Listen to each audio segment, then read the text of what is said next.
live. Yeah. Right. Okay. This is live right there. All right. So, All hello right. everyone. Hello, everyone. All right. We have sound. Yep. Happy Monday morning. Happy September 8th. Yeah, sorry about that. We had some technical difficulties with the sound this morning. We follow all the same. Well, Steven, I do none of it. He does all of the hard work here. Mm-hmm. But followed all the same steps. And sometimes it just Doesn't work. doesn't work. So, happy Monday. So, how is everyone today? Are we all getting back into the swing of things? As Steven yawns. All right, I guess that gives us the answer.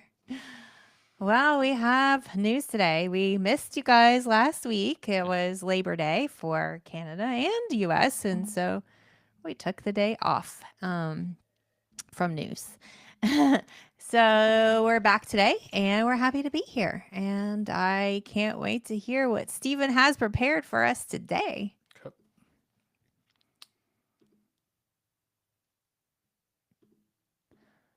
All right, pulling up the screen share for those who are listening.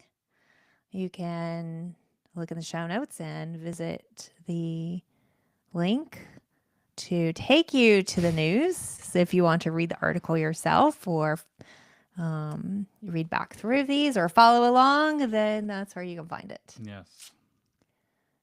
And for those of you who are new, welcome. We have this beautiful, very professional live podcast on Monday mornings. And then we replay it Tuesday in our audio podcast platform. So anywhere that you listen to our other podcasts, you can find our news on Tuesdays. So we do thank you for following along, and we love your interaction. Any questions you have, any comments you have. We really talk about state specific things in this time together. So we would love to hear from you on your feedback from where you are in your state and how it applies to some of the things that we talk about. Yep. All right. So we're ready to talk about our first article today. Idaho and Colorado Medicaid.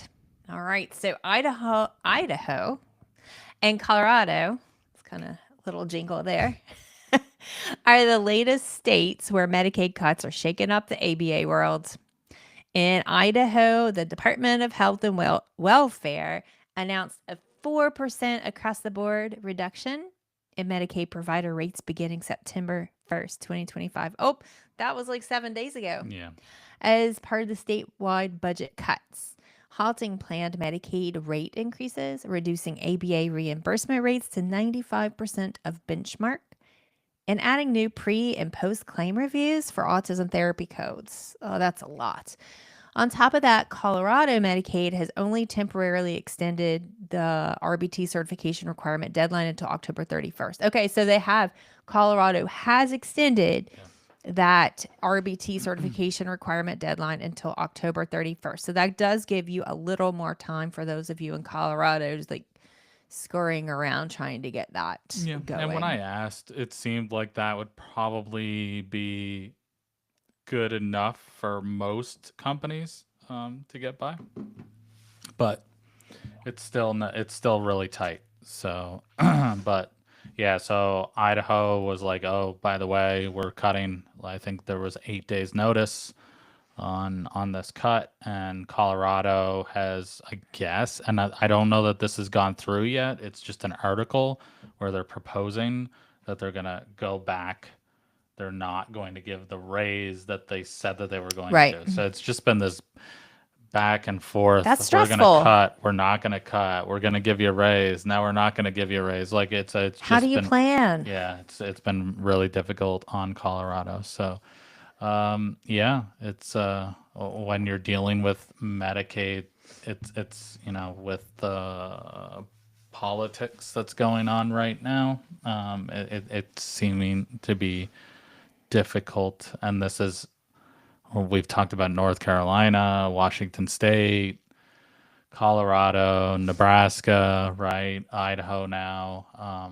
We've talked about issues with Illinois auditing, New York auditing. So it's just, yeah, it's gonna, In the Massachusetts yeah, with the yeah, and then we'll accreditation. be talking about one more. And All right. Florida, last time we talked about Florida and Sunshine Health, like delaying payments, but now we have a new one. So you ready? All right. Well, we're not done talking about this Oh, one okay. yet, We're not right? done. I don't So, know. what can you do? What can you do? What if you're a company in Idaho or Colorado facing some of this? Monitor your Medicaid revenue exposure and evaluate your payer mix. So, you want to diversify. Hmm. You don't want to necessarily have all Medicaid clients or Right. all one private insurance, right?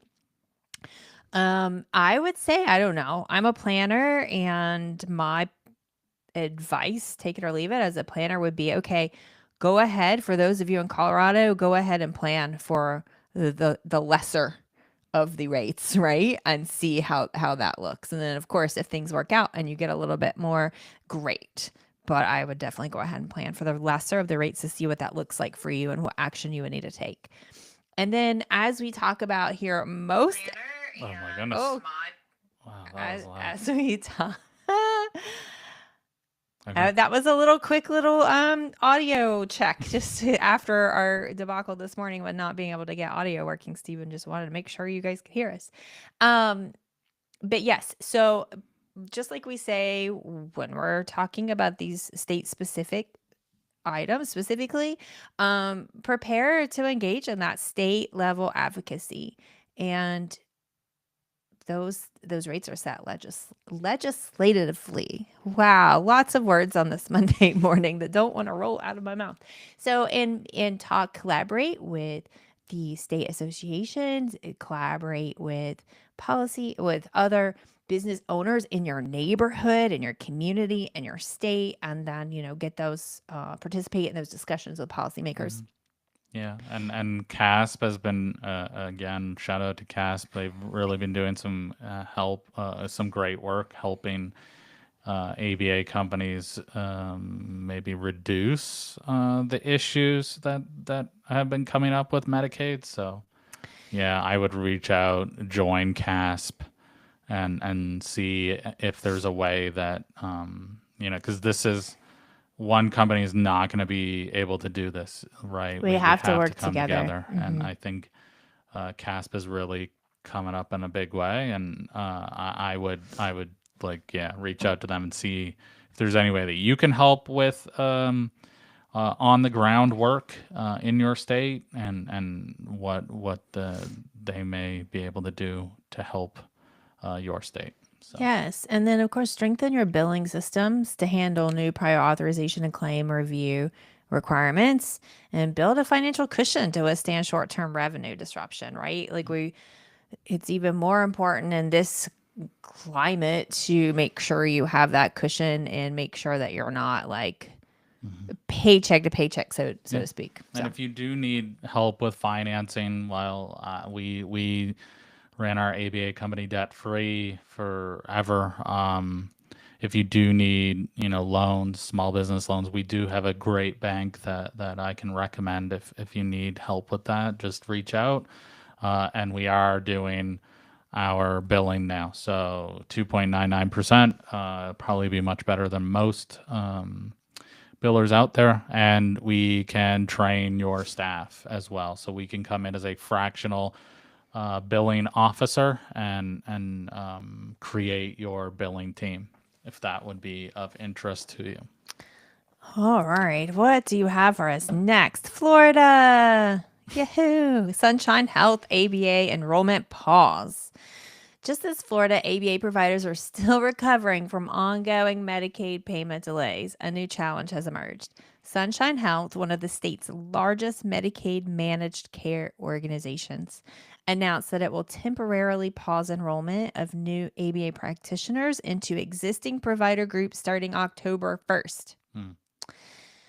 Sunshine says the pause is intended to allow time to process existing credentialing Yeah, and I mean, requests like and there ensure are accuracy. many companies out there that I've worked with that are like, I can't even get in now. So, Yeah. right, like so Well, it's and then it says regions A and B are yeah, excluded. That means nothing to me, but if you're in yeah. Florida, I'm sure that I that is important to you. I think like this pause was in place 5 months ago, but they have now officially said, "Hey, we're stopping."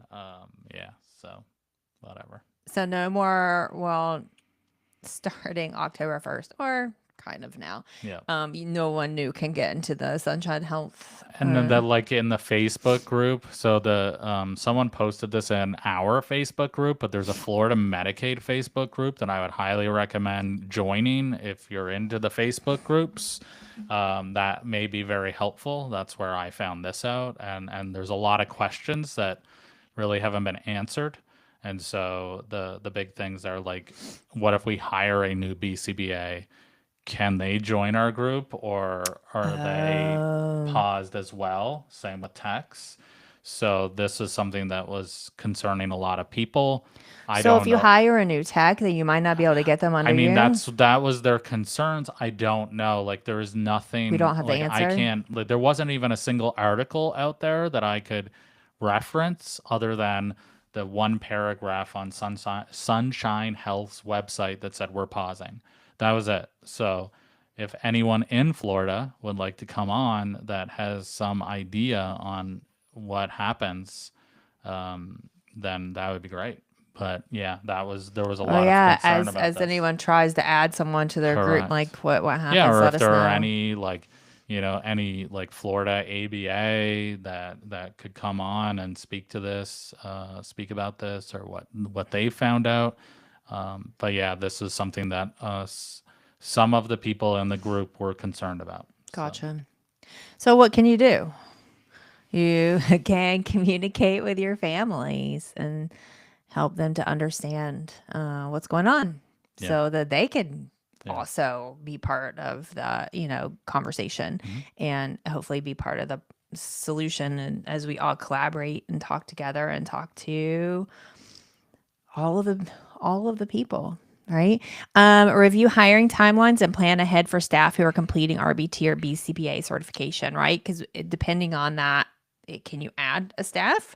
That's going to make a difference. Prepare for potential financial strain.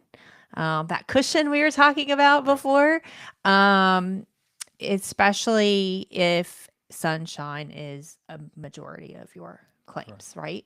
Or your caseload. Strengthen cash flow management with efficient billing practices. Reach out to us if you need any help with that. And then stay engaged in advocacy with your state ABA association to push for solutions to protect client access, and reach out to your other ABA owners in your area. Like this is a lot. This is a lot for a Monday morning. How are you doing? How are you doing out there? Take a sip of water, take a deep breath. It's a lot. It's stressful. But you're not alone. There are many other ABA providers who are also feeling these same pressures. Reach out to us, reach out to each other. Yeah, it's a lot. All right, last one. Oh, we have a third one. All right. Oh, this is fun. This is some good news, guys. This is some good news. HR 101 for leaders, a new training opportunity for ABA business owners. All right, so we now have HR on staff here at ABA Business Leaders. So we are starting that out by announcing our new, what is she? Our new HR. If I would just look at the notes, then I would know. So we're excited to announce something new here at ABA Business Leaders. Stephen, myself, and Tina are launching a brand new training series designed to help ABA business owners and leaders build strong, compliant, and sustainable practices. So the series is kicking off with HR 101 for leaders. I thought we named it something else We in the did. flyer. It's a HR Essentials, I believe, is what it HR is. But Essentials. yeah, So same thing. yeah. Same thing. HR 101, HR Essentials. And it's going to be an hour and a half live interactive lane training led by Tina Brostek. She is a chief human resources officer with over 25 years of experience leading HR for global organizations with workforces of up to 10,000 employees. Tina specializes in strategic workforce planning, compliance, and building high performance teams. When we were chatting with her, leading up to this, seeing if we were the right fit for each other, I was really excited because she had some in-home experience as an ESOL teacher. And so when we were talking about some of the struggles and barriers and situations that come up because a good portion of our services are in people's homes, she was right on that. She got it, and she's got a really wide experience and understanding. I think you guys are really going to like her, and she's going to offer so much information. So after those live sessions, the trainings will be available in our ABA Business Leaders Training Store as self-paced course if you're not able to attend the live. Well, you'll get a recording, so if you purchase it, you'll get access to that for 12 months. But if after the fact you want to get this, it will be in our training store. Yes. So HR responsibilities fall on the owner. And especially for those smaller startup ABA practices, we may or may not know exactly what to do in a lot of those situations, right? It's not like we have some big corporation with a whole HR team. Some people do build those teams. And it's something that you can build as you grow. We talked with ABA, and we've had several conversations on our podcast with them and how they have developed HR on within their company and how successful that's been. And so, but we understand that not everybody can do that. So we're providing HR for you. If you do have a strong HR foundation, you can prevent costly compliance mistakes. You can just plan for the legal part of it and what's allowed and what's not allowed. Sometimes we might do things and then find out later that, oh, that probably wasn't okay to do. Maybe we shouldn't do that. Because that's not where our training was not in human resources, right? Core areas include compliance, hiring and onboarding, payroll and benefits, policy and handbooks, employee relations, and training. And so really a lot of this too is about offering the information for you. And then as we grow this training series, we'll be offering various trainings for each individual, each position within your staff. And then even a phone a friend kind of HR. You have questions, you have those fires that pop up and you need to know right away what to do. We'll be able to have that. But this course that's going to be on, I'm scanning for the date. Do we have the date here? The 12th. This is the 12th. It is live and interactive. And so we're really excited about having more than just a presentation. We hope to have conversation and be able to talk about some of those very specific scenarios that happen, right? So what can you do as a company? You can sign up. So if you comment, I want to join, wherever you're watching this on our live, if you're watching this live this morning on Monday, you can comment in whatever Facebook group you're watching this in as I want to join, and we'll reach out. And then if you're listening to this on Tuesday through the audio podcast, where can they go to find this information? Just go www.3pisquared.com and click on courses, and you can sign up right there. Yeah, but feel free to reach out to us if you have any questions or you're having trouble finding it, and we would be happy to help you. Yep. We're really excited about this. This is something we've been working on for quite a while. Stephen has had conversations and interviewed quite a few people to find the right person for our team, right?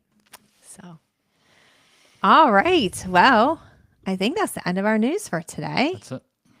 So I hope everyone has an amazing Monday, and we look forward to seeing you next week.